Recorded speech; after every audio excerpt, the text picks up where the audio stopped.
we'll go to Mr. Kent. Well, thank you, Chair. And I understand the attempt to use premature consideration of this vote, but I think that that it is important, as we have heard from everyone on the opposition side here today, that we get an indication. I don't think a no vote based on this goes far beyond the current situation before the Justice Committee and the submission that Ms. Wilson-Raybould will be making there. I do agree that it may well be necessary for us to bring a subsequent motion which responds to the reality of whatever the Justice Committee does do once they've received those submissions.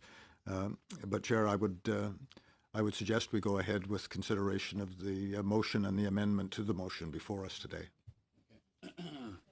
I have two other speakers still wishing to speak. The vote and the amendment for the vote for the amendment has been called. Do you still want to speak to the amendment?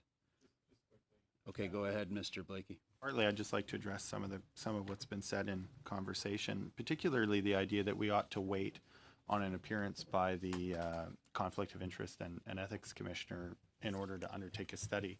There's a couple of issues with that. One is that we know it's been made public that the Commissioner himself is sick and on an indeterminate leave, and so we don't know that even though our parliamentary process around the estimates will continue, the Commissioner himself may very likely not appear.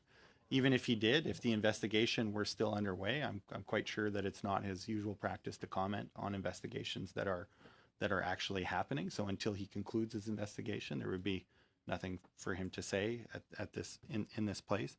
And further, with respect to that investigation concluding, without him back in his position, the Conflict of Interest Act, under which he reports in Section 44(7), says that the Commissioner shall provide the Prime Minister with a report setting out the facts, etc. In other words, the Act says that only the Commissioner provides that report. It's not clear that without an interim Commissioner, and there has been no interim Commissioner appointed, that report could actually be issued and therefore the investigation concluded. So absent having an actual interim Commissioner, I don't think it makes sense for the committee to wait on the Ethics Commissioner's appearance before the committee, because we really have no idea when that would be. Thank you. Thank you, Mr. Blakey. Last before the vote, I believe, is Ms. Ramsey. That's